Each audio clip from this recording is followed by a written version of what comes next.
Que quelqu'un nous dise aujourd'hui que l'État est prêt à absorber tous les détenteurs de diplômes ou prêt à l'emploi serait une pure utopie.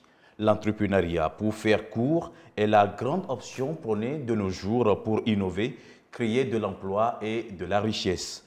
Pourquoi entreprendre? Quelle étape suivre? Avec quel outil? Pour surtout les jeunes chrétiens que nous sommes, l'essentiel pour réussir en entrepreneuriat est le sous-thème de cette nouvelle émission que nous animons avec le ministère de la Jeunesse de l'Église de Pentecôte du Togo dans le cadre du grand thème que nous avons déjà développé et qui porte sur jeunes chrétiens, soit une référence pour ta génération. Mesdames et messieurs, chers téléspectateurs, chers fidèles de l'Église de Pentecôte du Togo, bonjour, alléluia. Merci de nous rejoindre pour cette nouvelle émission.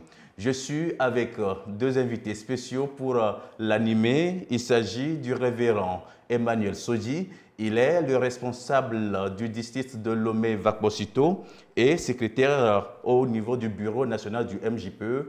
Papa, bonjour, bienvenue à vous. Bonjour, merci beaucoup. Comment vous vous portez? Je vais bien. Merci beaucoup. Notre second invité est le frère Lucien Pisselabala. J'ai bien prononcé le nom, j'espère. Il est enseignant en communication et marketing et aussi formateur en entrepreneuriat. Cher frère, bienvenue à vous. Merci. Comment vous vous portez? Très bien. Bonjour, monsieur Christophe. Bonjour à vous. Et les fidèles de notre paroisse de Lomé-Djidjoualé, où vous adorez? Ils vont très bien. Merci beaucoup. Alors, je le rappelle, l'essentiel pour réussir en entrepreneuriat est le thème de cette nouvelle émission. Nous y allons avec la première question adressée à notre formateur. Déjà, l'entrepreneuriat, qu'est-ce que c'est? Que comprendre par là?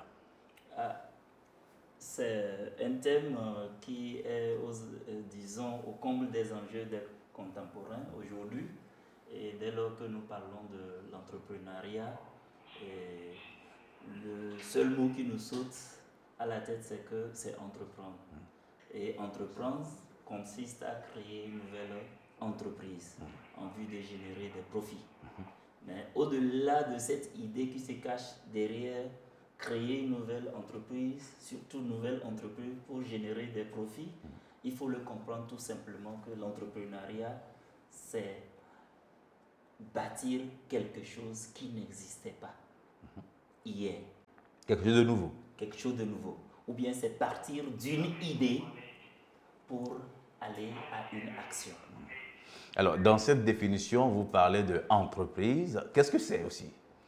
Oui, généralement, en termes d'économie, dès lors que nous parlons d'entreprise, c'est défini comme une organisation financièrement autonome qui a une personnalité juridique et qui produit des biens et services pour un marché en vue de tirer un profit maximal. Ok, merci beaucoup. Papa Emmanuel, Oui. Nous parlons de l'entrepreneuriat. Est-ce que les chrétiens, les jeunes chrétiens aussi sont concernés par ce sujet, l'entrepreneuriat? Oui, lorsque nous parlons de l'entrepreneuriat, c'est une idée qui concerne tout le monde, qu'on soit chrétien ou pas. Et à plus forte raison, aujourd'hui, nous les chrétiens, nous avons besoin d'entreprendre. Car quand nous faisons référence aux premières créations que Dieu a faites, il les a mis dans le jardin d'Éden afin qu'ils puissent cultiver, afin qu'ils puissent entreprendre. Donc je dirais l'idée d'entreprendre vient même de Dieu. Donc c'est très capital et important que nous, en tant que chrétiens et encore jeunes, nous devons entreprendre. Et donc on peut dire que Dieu même, c'est le premier entrepreneur. Exactement. D'accord. Alors, tout à l'heure, vous avez parlé de celui qui est entrepreneur, ou bien entreprendre. Maintenant, dans cette lignée-là, l'homme d'affaires se place où? En fait, tout d'abord, dès lors que nous parlons de l'entrepreneuriat, il faut noter que, et je voudrais citer un grand penseur qui a dit que ce n'est pas le fait de créer, de construire, ou bien d'avoir beaucoup d'entreprises, ou bien ce n'est pas le fait de posséder une entreprise, mais c'est de proposer une valeur, d'apporter une valeur qui répond aux besoins non satisfaits de la société. Et donc, dès lors que nous comprenons clairement par ce que nous avons dit déjà sur la définition de l'entrepreneuriat, que nous devons apporter de la valeur à un besoin ou à des besoins de la société. Nous comprenons que l'entrepreneur fait quelque chose de nouveau. Il part peut-être de l'inexistant, ou bien il part de quelque chose qui était à l'étape traditionnelle et apporte cette chose à une étape d'innovation. Mais l'homme d'affaires, c'est celui qui peut-être voit ce que fait déjà l'entrepreneur, il s'inspire de ça, il crée son activité ou bien il se positionne sur le marché à partir de ce qui est déjà fait, de l'existant bien sûr, pour se faire un chiffre. C'est un peu la différence. Donc l'entrepreneur crée quelque chose de nouveau, mais l'homme d'affaires utilise ce qui existe déjà pour se faire le chiffre d'affaires. C'est-à-dire que l'homme d'affaires, lui, se positionne sur les occasions. Sur les occasions. Il trouve que c'est un créneau porteur et là, il l'utilise, il se fait de l'argent. Et aujourd'hui, sur le marché pratiquement, nous avons plus d'hommes d'affaires que des entrepreneurs. Parce que si nous avions autant d'entrepreneurs que nous le voulions ou pensions, nous aurions vu certains de nos problèmes résorbés déjà. D'accord. Tout à l'heure, on le disait qu'il serait aujourd'hui peut-être difficile à l'État d'absorber tous les détenteurs de diplômes prêts à être employés dans un bureau quelconque et autres là. Mais la question est aussi de savoir pourquoi entreprendre aujourd'hui. Pourquoi? Ou bien l'importance même de l'entrepreneuriat dans ce monde-là que nous sommes. Ben, vous avez déjà donné une idée. L'État à lui seul ne se suffit pas pour pouvoir résorber le chômage. Parce qu'il y a beaucoup d'emplois à créer. Il faudrait que des gens aient cette idée ou bien aient une vision, aient le flair de créer quelque chose et donc en le faisant peuvent embaucher ceux qui peut-être n'ont pas encore d'activité et ça concourt en même temps à résorber le chômage, aider l'État un temps soit peu à résorber le chômage. Donc d'ailleurs quand nous parlons de l'entrepreneuriat et aussi de son importance, il faut simplement comprendre que c'est un moteur de création de richesse. L'entrepreneuriat nous permet de créer non seulement la richesse, mais au même moment nous permet de résorber le chômage. Il n'y a pas que le seul point. Dès lors que j'ai créé une entreprise, je sais qu'en créant l'entreprise, je vais gagner. C'est-à-dire, non seulement j'apporte une solution, donc j'apporte de la valeur à la société. Donc, je propose des solutions sur le marché et au même moment, je génère des profits à partir des solutions que je propose. En proposant des solutions pour générer des profits, ce qui veut dire que je me fais plein les poches. Quand je me fais plein les poches, à côté, autour de moi, ceux qui sont autour de moi, ils peuvent aussi avoir leurs problèmes résolus. Et si je suis chrétien, ça veut dire que je peux aussi manifestement aider mon Église à aller de l'avant. Voilà en quelque sorte la place qu'occupe l'entrepreneuriat au cœur de l'être humain, sinon dans notre société.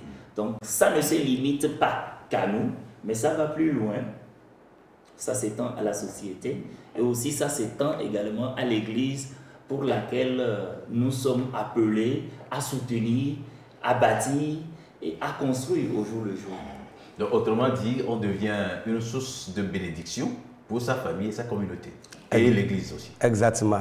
J'aimerais rebondir par rapport à ce qu'il vient de dire tout à l'heure. Nous devons comprendre que, par exemple, en cette année 2025, même si on n'avait pas compris de cette manière, c'est important pour nous d'entreprendre. Car nos besoins sont illimités. Au même moment, nos richesses sont limitées. Alors, il faut entreprendre afin de pouvoir subvenir à tous nos besoins. Et continuant dans ce qu'il vient de dire tout à l'heure, il a dit la fois passée aussi, on constate le besoin et c'est en fonction de ces besoins, en apportant des solutions, on commence déjà par entreprendre. Et en entreprenant, en tant que jeune leader, en tant qu'un chrétien, nous pouvons nous autosuffire nous-mêmes à nos besoins et encore participer aux besoins de l'Église et aider l'Église financièrement dans tous les domaines. Alors c'est très important d'entreprendre car les besoins sont illimités et que les richesses sont limitées. Je vous remercie. Oui, mais quand on était petit, on nous demandait qu'est-ce que tu veux devenir demain. Alors, on se disait, je vais devenir ministre, je vais devenir directeur, je vais devenir ceci ou cela. Et maintenant que les idées changent, est-ce que entreprendre aussi, c'est une satisfaction morale et psychologique au-delà de tout, où on devait être sous quelqu'un? Quoi qu'on dise, dès lors que nous parlons de l'entrepreneuriat, on ne saurait soustraire cette idée de satisfaction morale et psychologique. Parce que celui qui veut entreprendre, c'est que cette personne veut limiter sa dépendance. Ne voudrait pas être aux dépens d'autres personnes, mais voudrait, de par son génie, créer quelque chose, s'affirmer et aussi faire profiter la société. Il ne voudrait pas se limiter à soi. Tout comme les autres aussi, qui voudraient travailler plutôt pour d'autres personnes, choisir de créer sa structure ou de créer son entreprise reste quand même un défi énorme et un défi très passionnant pour ceux qui s'y aventurent, pour être à l'aise et aussi être à l'abri des commandes, des ordres qu'on doit recevoir d'un supérieur quelconque. Alors, pasteur, quand il parle de défis, je me dis que ça permet aussi de développer nos potentialités. Exactement. Si nous constatons, nous voyons les défis qui sont au-devant de nous, par rapport à ce que nous avons, les talents propres que le Seigneur nous a donnés, nous pouvons les mettre en évidence. Et en les mettant en évidence, on crée. Et en créant, alors on devient un entrepreneur et on le met à la valeur de nous tous et au profit de soi-même d'abord et de ceux qui nous entourent. Merci beaucoup. Alors, vous avez je rappelle que ce thème, ce sous-thème a été déjà développé aux jeunes de 3 régions ecclésiastiques le 3 mai dernier, si j'ai bonne mémoire, à Atakpamé. Exactement. C'était les régions ecclésiastiques d'Anié, d'Atakpamé, Babamé, d'Atakpamé, Agbonou. Et là, il y avait 9 piliers incontournables sur lesquels se repose l'entrepreneuriat. On va les prendre l'un après l'autre pour pouvoir les décortiquer. Le tout premier, c'est avoir une vision claire et inspirante. Cher formateur. Oui, nous avions dit, quand nous étions encore à Atakpamé la dernière fois, le 3 mai, comme quoi le premier pilier, il faut avoir une vision claire et inspirante. Pourquoi est-ce que nous disons qu'il faut avoir une vision claire et entreprendre? On ne se réveille pas juste un matin pour dire je vais entreprendre. Ou bien c'est pas parce que vous voyez d'autres entreprendre et réussir que la quête d'entreprendre devrait nous prendre comme si c'était une maladie ou bien une épidémie qui emballe tout le monde. Non, ce n'est pas ça. C'est que vous devez, en regardant votre environnement, comme nous avons dit plus haut, en définissant l'entrepreneuriat, comme quoi il faut répondre à un besoin non satisfait de la société. C'est d'ailleurs le aim, disons, l'idée ou bien ce qui devrait nous conduire dans un premier temps à entreprendre. Parce que même si vous êtes en train de vouloir que quelle qu'en soit l'idée qui se cache derrière ou bien la pensée qui se cache derrière, c'est que ce que vous devez créer ou bien ce que vous devez faire doit cadrer avec un besoin non satisfait de la société. Alors, cette idée devrait être claire. C'est-à-dire, cette idée devrait non seulement être claire, précise et succincte, c'est que ça doit être une idée qui doit apporter de la valeur. En ce sens que le besoin non satisfait de la société a besoin de la solution. Ce besoin doit être satisfait. Qu'est-ce que vous voulez proposer à ce que ce besoin soit satisfait pour qu'en retour, vous puissiez générer des profits pour vous? C'est un peu ça. Alors, si vous n'avez pas résolu cette équation de ce que vous devez proposer comme de la valeur, ou l'idée claire, c'est-à-dire ce que vous devez faire avec exactitude. Ce que vous devez proposer au marché, vous ne pouvez pas vous y aventurer parce que vous voulez entreprendre. Voilà pourquoi nous disons le premier pilier, c'est d'avoir une idée claire, une idée qui vous inspire, une idée qui vous conduit à réaliser derrière le fait que, en bondant dans ce sens, il y a de quoi à faire mousse. C'est un peu ça. Et le jour-là, vous avez donné un exemple, vouloir réduire l'importation de fruits en créant une unité de transformation locale, valoriser les produits, pour valoriser les produits agricoles. Oui. Et quand je disais vouloir créer des choses pêle-mêle, je voudrais partir plutôt d'un autre exemple. Par exemple, vous êtes dans une localité où vous voyez qu'il n'y a que 2 boulangeries, par exemple. Et il y a affluence, des gens vont, et parfois déjà à 10 heures, le pain est fini. Et des gens cherchent à acheter du pain, on est obligé de passer des commandes d'autres villes ou peut-être de très loin. Et voilà, ça génère des frais et tout. Et c'est le consommateur final qui supporte tous ces frais. Mais pour faire court, vous devez tout de suite penser à créer aussi une boulangerie.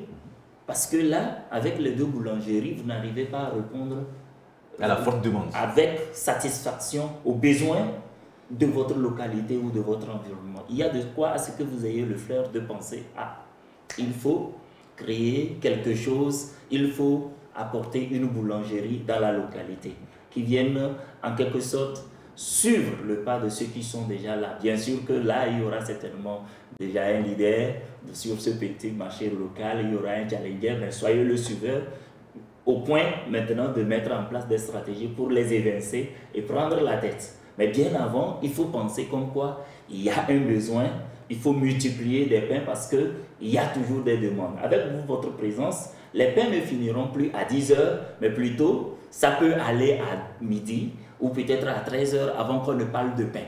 Et là aussi, si jusqu'à 13 heures, la demande continue par venir, il faut alors penser à qu'est-ce qu'il faut faire pour que les pains soient non seulement produits selon des étapes, pour que à chaque fois que la population ou peut-être les locaux qui vont faire les demandes en termes de pain vont se tourner vers vous, qu'ils soient satisfaits, toujours satisfaits, répondre toujours aux besoins de ceux qui attendent être satisfaits. Pasteur, vous avez quelque chose à ajouter? J'aimerais rebondir par rapport à ce qu'il vient de dire tout à l'heure. Il faut avoir une idée claire, faire le constat, le besoin, avoir la vision. Et avant d'y commencer, en tant que jeune chrétien, il faut prier pour demander au Seigneur ce que tu me révèles, le constat que je suis en train de faire. Est-ce que je peux m'engager sur cette voie pour que très tôt, à la base, Dieu le confirme et te donne des orientations. Comment tu vas procéder, le Seigneur te donnera les orientations claires. Merci beaucoup. Le deuxième point, c'est développer des qualités personnelles solides. Oui, dès lors que nous parlons de développer des qualités personnelles et solides, cela sous-entend que vous avez l'idée, c'est-à-dire vous avez cerné le problème, vous savez où vous voulez aller, et là, vous connaissez avec précision le besoin auquel il faut répondre. Ça veut dire que vous avez une boussole. Mais si vous n'êtes pas du domaine dans lequel vous voulez vous aventurer, il faudra forcément que vous vous y formiez. Il faudra que vous ayez une formation préalable. Pour s'adapter à son Pour s'adapter à ce que vous voulez faire ou à ce que vous voulez réaliser. Au-delà de la formation, dire qu'on veut être entrepreneur, entre guillemets, permettez-moi d'utiliser ce terme vulgaire, c'est trop facile. Il faut se savoir si je peux aller dans ce sens. On ne peut pas aller dans un sens qu'on ne maîtrise pas en fait. Parce que être entrepreneur exige ou requiert un certain nombre de qualités. Il faut la rigueur. Au-delà de la rigueur, bon, dans la rigueur, il faut avoir de la poigne, il faut savoir donner d'ordre, il faut aussi savoir imposer ses idées, amener des gens à épouser votre vision et tout, donc savoir collaborer et tout. Mais ce que vous voulez faire, puisque vous voulez aller loin, cela requiert également d'autres qualités, comme le goût du risque, par exemple. Le goût du risque, pourquoi pas? Parce qu'on ne peut pas entreprendre sans véritablement être prêt à assumer ses responsabilités. Et si vous avez peur de l'échec, vous ne pouvez pas entreprendre. Vous devez être prêt à échouer, et à échouer une fois encore et une fois, histoire de faire votre expérience en échouant jusqu'à ce que vous trouviez votre chemin. Parce que c'est en échouant qu'on cherchera des solutions pour essayer un temps soit peu de relever les défis auxquels l'on fait front et pouvoir avancer. Merci beaucoup, pasteur. Mais dans ce processus-là, il faut dire que la volonté aussi est importante. Si je décide d'entreprendre, il faut que ce que je veux faire, d'abord, il faut que je l'aime. Et en dehors de l'amour que j'ai pour ce travail que je vais faire, il faut que je sois disponible. Et au fond de moi-même là, que la volonté personnelle se fasse voir. Ce n'est pas parce que les gens entreprennent, et moi aussi j'ai constaté qu'il manque à Aïmol dans un quartier, et je me lève un beau matin, et je dis je vais m'organiser pour faire Aïmol, sans que moi-même je n'aime pas ce que je veux faire, non loin de là. Donc, ce que j'ai voulu entreprendre, il faut que j'ai une passion, un amour pour ce travail. Et en aimant le travail, je vais le faire efficacement, bien fait, et les gens vont apprécier. Alors, j'aurai le marché, là où je m'installe, je peux avoir le marché. Au-delà de tout, je me dis, quelqu'un qui entreprend, c'est aussi un leader avec beaucoup d'humilité. Exactement, un leader avec beaucoup d'humilité. Et même si on n'a pas toutes les potentialités au début, en se formant, je viens de le dire tout à l'heure, en se formant, en acquérant d'autres expériences, on peut être à la hauteur. C'est pourquoi j'aimerais inviter les jeunes, nos jeunes aujourd'hui, même si quelqu'un n'est pas encore à cette hauteur, à ce niveau-là, en se formant, on deviendra leader. Alors, formateur, si vous voulez bien rebondir sur ce même point-là, le leadership et l'humilité, un entrepreneur, c'est quelqu'un qui inspire, quoi. Oui. Quoi qu'on dise, l'entrepreneur, c'est celui qui, c'est comme, en éveil, on dit « Umtonangabeno », qui veut dire quand on vous nomme, ou bien quand votre nom est appelé, vous n'allez pas répondre et vous mettre à vous cacher. C'est comme si vous vous démarquez et tous les regards sont tournés vers vous ou bien sont tournés dans votre direction. Dès lors que les regards sont tournés dans votre direction, vous n'avez plus droit à l'échec. Et au-delà du fait que vous n'avez plus droit à l'échec, c'est que vous devez faire en sorte que tous ceux qui vous regardent cherchent à vous imiter. Et surtout les jeunes, qu'ils cherchent à faire comme vous, qu'ils cherchent à aller loin comme vous, qu'ils cherchent à réussir comme vous. Mais tout ceci ne passera que par un certain nombre de réalités, de qualités, de situations, de choses qui vous entourent. Ils vont vous regarder dans votre démarche d'ailleurs, ils vont vous regarder dans votre habillement, pourquoi pas. Beaucoup vont aussi s'intéresser à votre activité, à votre niveau d'études, et aussi à un certain nombre de choses qui vous entourent et qui fait de vous cette personnalité ou cette personne dans la société. On va chercher toujours à apprécier tout ce que vous faites parce que vous inspirez plus d'un. Vous attirez le regard vers vous. Aujourd'hui, lorsque nous parlons de Dangote par exemple, il n'y a personne dans un coin qui dira « je ne connais pas Dangote » du moins, ayant une fois entendu parler de Dangote par rapport à sa cimenterie, même si on n'a même pas idée qu'il produit, peut-être il a une production de gaz, de pétrole et tout, on sait quand même qu'il produit le ciment. on a une idée. Mais si on va plus loin, qu'on pose la question Dangote au fait, dehors de tout, c'est un Africain. Ce n'est pas un Européen, c'est un Africain. Donc on est fier d'avoir un frère de la même race que nous et qui est émergé et dont on parle dans le monde entier et qui a su influencer son sphère immédiate. Même au Togo, nous avons aussi des gens, quand nous parlons de EcoBank par exemple, ou bien Askai, on a le monsieur Djondo, qui aussi, dès lors que vous parlez de Askai ou bien d'EcoBank, on sait que c'est un concitoyen, monsieur Djondo, par exemple. Mais il inspire plus d'un.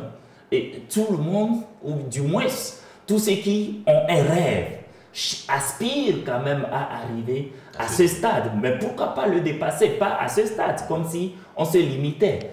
Le dépasser. Faire plus qu'il l'a fait. Donc il faut dire qu'au-delà des qualités, il y a beaucoup de choses que nous inspirons, beaucoup de choses que nous donnons comme inspiration et qui doivent normalement tirer plusieurs vers le haut. Alors, la prière, c'est que nous ayons de jeunes chrétiens qui arrivent à ce niveau-là. Alors, Papa Emmanuel, ce jeune-là, ce jeune entrepreneur qui inspire, c'est qu'il a aussi de bonnes valeurs chrétiennes. Oui, ce jeune, n'importe quel jeune, chrétien qu'il soit, il faut que là où il se trouve, qu'il soit d'abord un modèle, comme le thème initial est en train de le dire, et étant ce modèle dans tous les domaines, dans le domaine de cet entrepreneuriat, il inspire confiance. Il inspire tout ce qu'il peut faire pour que les gens puissent l'accompagner, il peut servir de modèle pour les autres. Ça doit être le paramètre de son caractère. Alors, en tant que jeune, je ne cesserai pas de le dire, nous les invitons à emboîter le pas, à oser, à innover pour impacter ceux qui sont autour d'eux. Merci bien. Nous allons au point 3, identifier une opportunité et analyser son marché. On rentre là, je crois, dans l'étude de marché. Oui. Dès lors que nous avons une idée, et tout d'abord, si vous permettez, parfois, beaucoup disent que je veux entreprendre, je veux faire une activité, j'ai de l'argent, mais je n'ai pas d'idée. On ne se lève pas comme ça et avoir d'idées. La science nous a permis d'avoir des techniques de génération d'idées. Si vous permettez que j'ouvre cette parenthèse. Oui. Et au-delà de la science, Dieu peut nous inspirer, Dieu peut nous parler, à l'instar de Jacob, quand il était encore dans la maison de Laban, son beau-père, je pense que c'est lui, le beau-père de Jacob. Il a eu ce flair de se dire, ok, si je veux m'enrichir, il faut que j'entreprenne. Et alors, il savait que les brebis tachetées devraient lui revenir. Cette ingéniosité lui a conduit à mettre des bois dans l'eau, des bois c'est-à-dire, j'oublie un peu le nom de l'arbuste, qu'il a mis dans l'eau, et dès lors que ces brebis sont en chaleur et boivent cette eau, donnait bas ou bien mettait bas aux brebis tachetées. Oui. Et il s'en est fait plein les poches à partir des brebis tachetées. Donc ça veut dire qu'une ingéniosité inspirée de la part de Dieu peut nous conduire à avoir une idée et de créer une entreprise avec. C'est comme une vision venant de la part de Dieu. Pourquoi pas? Et dès lors que nous parlons aussi d'Isaac, par exemple, la Bible déclare dans Genèse 26, si j'ai bonne mémoire, qu'il s'est enrichi, et fort enrichi, au temps de la sécheresse. Et la Bible n'est pas explicite sur cet aspect, mais nous osons croire que certainement qu'il a utilisé l'irrigation, parce qu'il avait des puits. Il a fait creuser beaucoup de puits. Et en ce temps, et dans cette contrée où il était, c'est lui qui avait ou qui était détenteur d'un grand nombre de puits. Et donc, dans la sécheresse, certainement qu'il aurait irrigué. Comment est-ce que l'idée lui a été venue de creuser des puits parce que la sécheresse viendrait et maintenant de pouvoir se faire plein les poches au temps de la sécheresse. Donc on peut aussi avoir des idées, comme je le dis, de la part de Dieu, de par notre génie, mais au-delà de ça, il y a des techniques qui sont génératrices de revenus. Nous pouvons utiliser des techniques de l'observation de la vie quotidienne, par exemple. Dès lors que nous sommes dans une contrée ou dans un environnement où nous trouvons que, comme je l'ai donné avec l'exemple de boulangerie, oui, il y a un besoin qui se fait, c'est l'observation de la vie quotidienne. Ou bien dès lors que nous constatons que des élèves ont des difficultés en maths. Je suis un étudiant et je m'en sors très bien en maths. Je peux tout de suite commencer par donner des répétitions à un élève, 2 élèves, 3 élèves, partant peut-être chercher à développer une application où je vais recruter d'autres étudiants qui vont intervenir en termes de répétition et moi je coordonne. On paie de l'argent, partir ne vient pas flou, c'est les moyens de paiement que nous avons ici pour pouvoir un temps soit peu me permettre de payer aux enseignants que j'ai recrutés. Donc, disons, une situation peut me permettre, donc l'observation de la vie quotidienne, une situation peut me permettre d'être amené à générer une idée de création d'entreprise. Et je voudrais aussi ajouter cette idée aussi que, aussi, le milieu du travail, vous travaillez dans un secteur donné, il est bien vrai que vous n'avez pas les compétences de ce secteur, mais vous êtes amené à travailler dans ce secteur. Une formation sur le tas peut vous permettre de réfléchir et de penser à ce que vous pouvez faire de ce qui se présente à vous, histoire de pouvoir générer une idée. Ce que vous êtes en train de faire, outillé dans cela, vous pouvez créer quelque chose pour vous-même et être à votre propre compte. Commencez petitement et développant, cherchant aussi à annexer d'autres activités. Vous pourrez du jour au lendemain être à la hauteur de ce que vous avez commencé par faire petitement. Donc, bon nombre de techniques peuvent nous permettre, je sais que nous allons y revenir. Justement, avec la complicité de la réalisation, nous allons voir et analyser ce tableau dans lequel est présenté, bien sont présentées les techniques combinatoires. Voilà, c'est ça, les techniques combinatoires. Formateur, veuillez nous expliquer un peu ce qui se présente là. Ici, nous avons la matrice de découverte. Oui. Et cette matrice de découverte nous permet d'avoir des besoins, c'est-à-dire des domaines en termes de loisirs, santé, information, éducation, transport. Oui. Nous pouvons aussi l'étendre aux autres domaines, domaines que nous maîtrisons très bien ou que nous connaissons au mieux. Et avec ces domaines, nous allons essayer de voir quelles sont les technologies, sinon les outils aussi que nous pouvons utiliser pour apporter une solution dans chaque domaine, que ce soit dans le domaine de loisirs, dans le domaine de santé, information, éducation ou transport.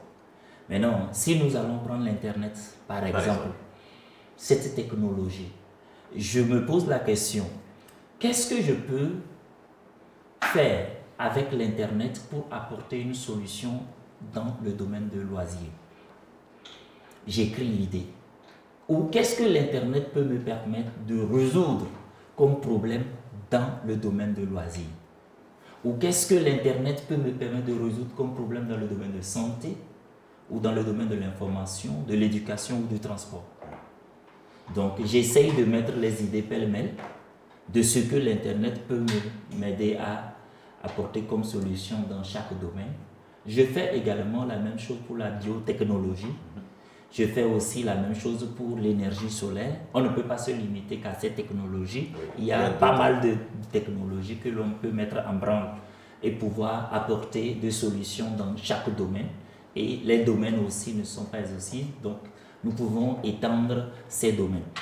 Et dès lors que je mets les idées dans chaque domaine selon la technologie que je vais utiliser pour y apporter une solution, j'essaie maintenant de me poser des questions. Est-ce que cette idée dans le domaine de loisirs que j'ai énumérée, est-elle déjà exploitée? Si elle est déjà exploitée, c'est-à-dire si déjà sur le marché beaucoup font ça, ou peut-être il y a plus d'offreurs que de demandeurs, ça veut dire que c'est un domaine dans lequel je ne dois pas m'y aventurer. Et donc, d'emblée, je mets juste le signe de idée déjà exploitée. Je peux choisir X comme je peux choisir Y comme je peux choisir AB, mais que cela puisse vouloir dire comme quoi c'est une idée déjà exploitée. Et si je quitte aussi le domaine de loisirs et que je vais dans le domaine de santé pour apprécier l'idée aussi que j'ai énumérée, j'essaie de voir si cette idée dans le domaine de santé est déjà exploitée. Si elle n'est pas encore exploitée, alors je vais aussi l'apprécier si elle est réalisable ou bien elle est démagogique, est-ce qu'elle est utopique et tout. Et si elle est vraiment utopique, je mets le signe ou le symbole d'à côté pour prouver que cette idée est utopique. Mais dès lors que je trouve que ce n'est pas une idée déjà exploitée, ce n'est pas une idée utopique, mais plutôt une idée qu'on peut réaliser et se faire de profit, je mets à côté de cette idée ou bien je mets le symbole correspondant à idée à creuser. Je fais cet exercice à tous les domaines ou bien je l'étends à tous les domaines histoire de répertorier les idées à creuser. Et c'est autour des idées à creuser maintenant que je vais passer mon creuset d'analyse ou bien mon étude que j'aurai à faire par rapport aux idées.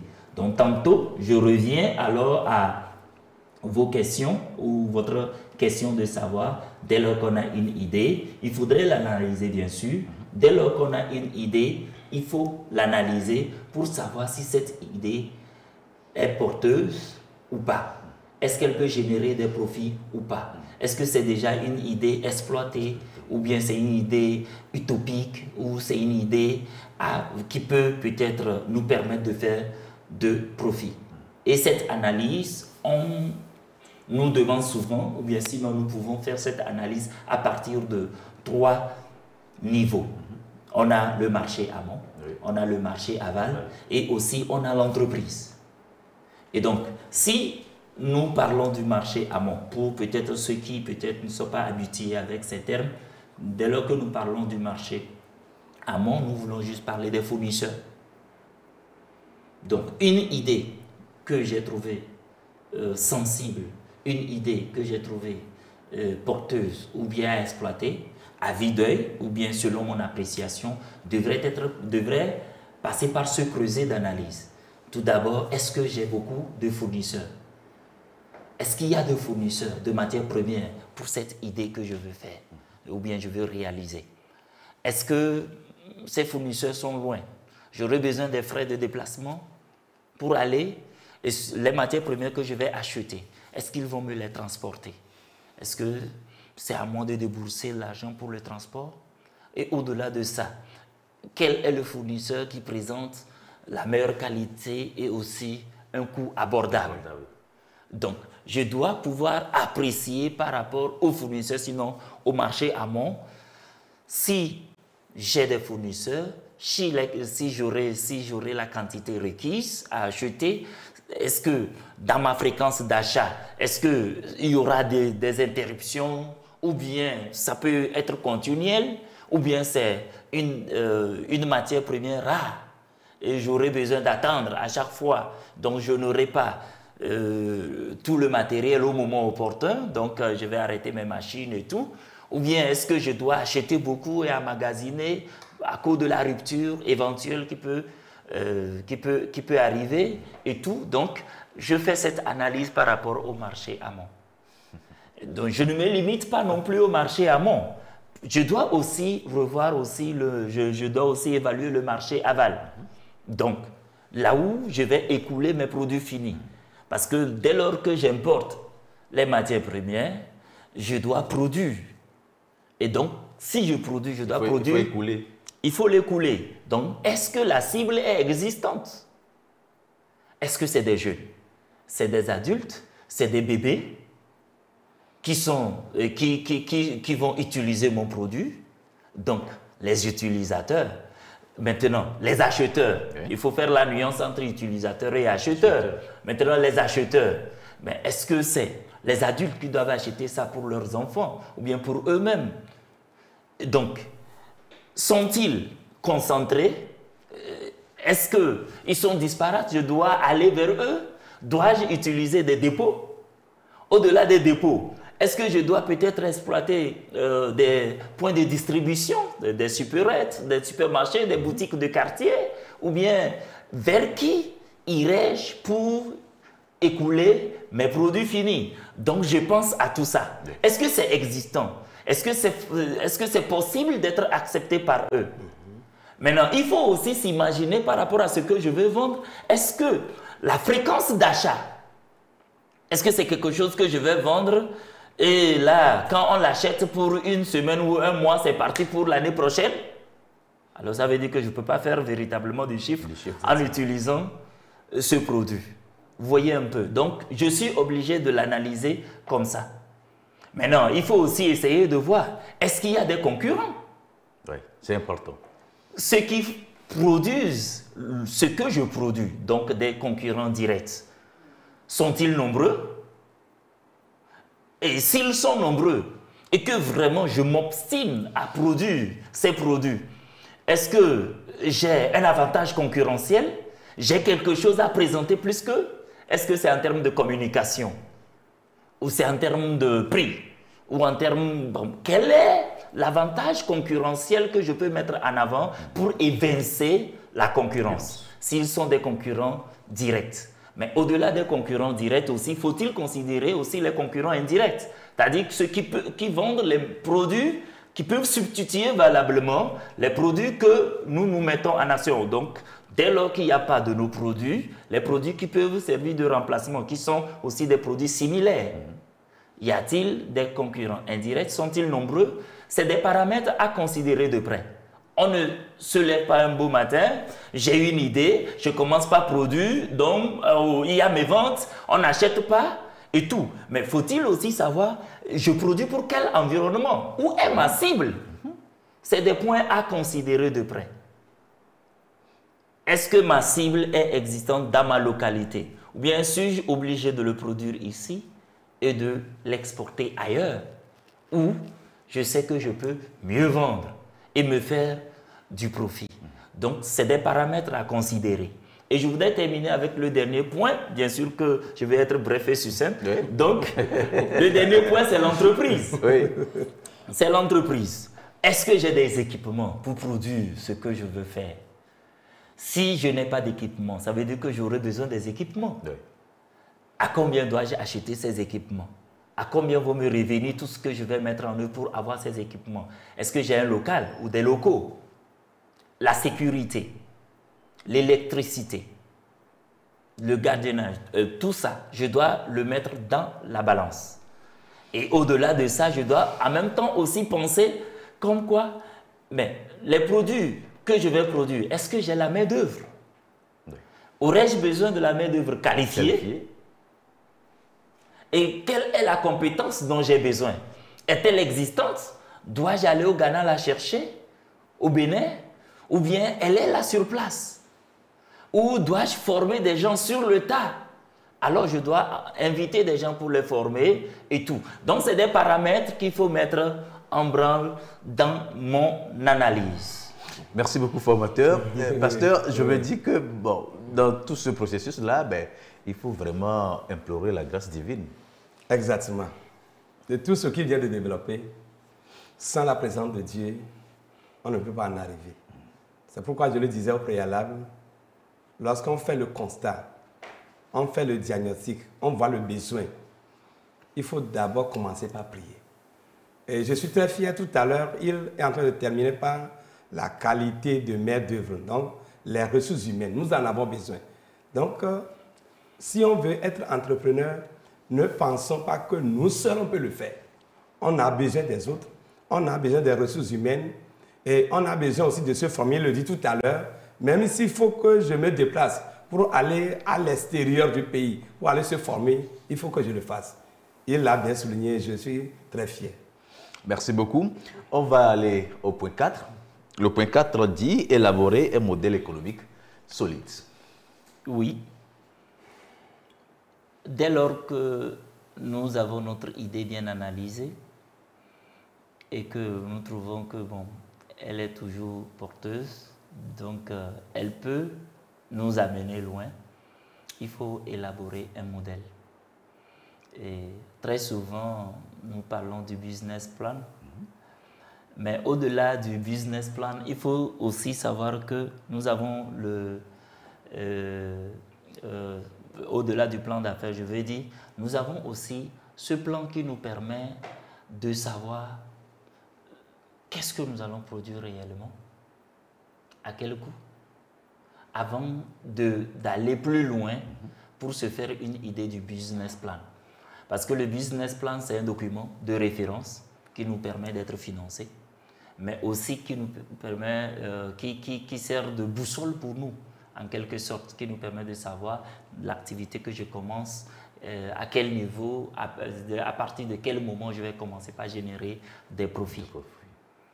Mais puisque nous sommes plus dans le contexte de la jeunesse, il ne faudrait pas que la barre soit tellement élevée, plus haute, et que les jeunes ne trouvent pas leur compte dans ce que nous sommes en train de faire. C'est que déjà, à partir de cette analyse, c'est que vous vous retrouvez dans le business plan déjà. Donc, quitte à vous maintenant de chiffrer tout ce que vous êtes en train d'énumérer comme étape à franchir et de savoir est-ce que avec cette idée j'aurais besoin de financement ou bien je peux commencer moi-même. Ça c'est les biens, je veux dire ce qui est tangible. Dès lors que c'est les services, c'est facile à aller parce que vous avez la compétence. Donc vous voulez vendre la compétence, à vous de savoir est-ce que j'aurais besoin de me déplacer pour vendre cette compétence ou bien est-ce que j'aurais besoin d'être sur place et plutôt que des gens viennent. Par exemple, si vous êtes réparateur de portables, vous n'avez pas besoin de vous déplacer. Forcément, des gens viendront. Par moment, vous allez vous déplacer, mais vous n'aurez pas besoin de vous déplacer à chaque fois. Vous serez sur place et des gens vont venir vers vous. Je voudrais aussi rabattre sur le fait que dès lors que je suis jeune, je ne voudrais pas vraiment que cette émission soit comme si c'était au-delà de la portée des jeunes. Parce qu'il y a des petites choses que l'on peut faire. Exactement. Je laisse un peu de côté la question de M. Christophe pour toucher un certain nombre de réalités. Oui, allez-y. Oui, avec votre permission, bien sûr. Donc, je dois savoir qu'il y a des petites choses que je peux faire. Ce n'est pas parce que je suis à Lomé que je ne peux pas faire le jardinage. Oui. C'est parce que je suis à Lomé que je vais dire qu'il n'y a pas d'espace pour que je produise quelque chose pour des gens du quartier ou que je propose des services de lavage de voitures et tout ça là aux gens dans le quartier. J'ai dit que penser à de petits services. Oui. Pensez aux petits services. Il faut se rendre juste disponible. Jusqu'à ce que vous vous rendiez compte, c'est que vous avez habitué vos muscles à travailler. Vous avez habitué votre personnalité à vous positionner par rapport aux grandes choses. On ne se lève pas du jour au lendemain, on se retrouve à l'étage. Au sommet? Non. Pour arriver au sommet, il faut commencer par la petite marche, sinon la première marche. Et tout commence par un service. Si vous voulez bien, tout commence par un service. Ce service peut être rendu gratuitement, peut-être en contrepartie, la personne vous récompense.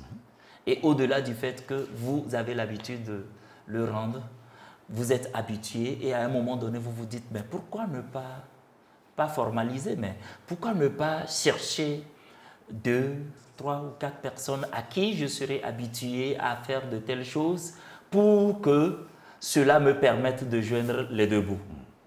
Ça déjà vous amène dans cette réalité que nous pouvons appeler le flair de l'entrepreneuriat.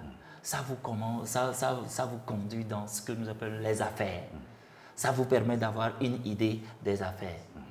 Je vais vous citer l'exemple d'une fille sénégalaise qui est partie du traditionnel à l'innovation. Simplement parce qu'elle a remarqué que les vieilles dames ont l'habitude de faire des tontines. Mais avec ces tontines, parfois il n'y a pas de traçabilité. Ou parfois c'est des pertes d'argent. Ou des gens qui n'ont pas honoré à leur engagement. Et ça créait tellement de problèmes qu'elle s'est dit que il faut que j'ai créé une application de tontine. Elle a créé une application de tontine. Où l'argent sera sécurisé. Elle a créé une application pour tontine, ce que je n'ai pas encore vu ici à Lomé. Peut-être que... Peut-être que quelqu'un va nous voler cette idée. Donc, ce que nous n'avons pas encore vu, ou bien du moins moi, je n'ai pas encore vu. Elle a créé une application de tontine et elle a essayé de sensibiliser ces vieilles dames qui ont adhéré à son idée. Et chacun peut envoyer à la fin de la semaine ou de chaque 2 semaines son argent à partir du transfert d'argent. Son argent de tontine sur l'application en guise de cotisation. Et aussi, une cagnotte est aussi préparée pour permettre aux gens de faire des petits prêts. Toujours à partir de l'application. Donc, dès lors que vous faites le petit prêt, on vous le balance dans votre compte et vous le recevez. Donc, ça veut dire qu'il y a une traçabilité. Dès lors que vous payez également, vous pouvez payer à travers l'application. Vous n'irez pas vers quelqu'un pour faire signer et faire tout ça. J'ai perdu mon carnet et tout ça là. Non. Vous payez à partir de l'application. Et elle a des moments ou bien des rencontres avec les dames pour les sensibiliser de la manière dont il faut gérer les choses, de la manière dont il faut faire et tout. Et partant de cette application, elle a une commission. Sur toutes les transactions qui se font, elle a une commission. Une commission qui se dégage automatiquement pour elle et dont elle y a part pour peut-être lui permettre aussi de faire soit de la tontine et elle passe à une autre activité. Donc, nos jeunes aussi peuvent s'aventurer dans de tels trucs.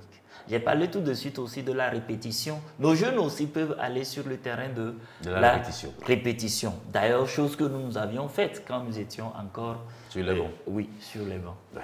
Merci beaucoup. Le temps nous talonne. C'est vrai qu'on a parlé de 9 piliers, mais là, nous en sommes qu'au 4e point. Ce qui nous pousse à aller à un autre numéro de cette émission. Bien évidemment, nous aurons une autre émission sur ce thème-là, l'essentiel pour réussir en entrepreneuriat. Mais avant de finir, je vais me retourner vers le pasteur Sodi. Quand le formateur donnait ces exemples-là, de ces petits exemples, de ces petits services que les jeunes peuvent rendre, je me dis que dans ça, là, il faut écarter la paresse et montrer qu'on est travailleur. Exactement, merci. Je suis très fier parce qu'il est revenu même à de petites choses. Ça, c'est très bon. Je voudrais demander à nos jeunes, à nos frères, à nos petits frères, à nos enfants, de savoir qu'on peut commencer de zéro, de rien, et on peut en arriver.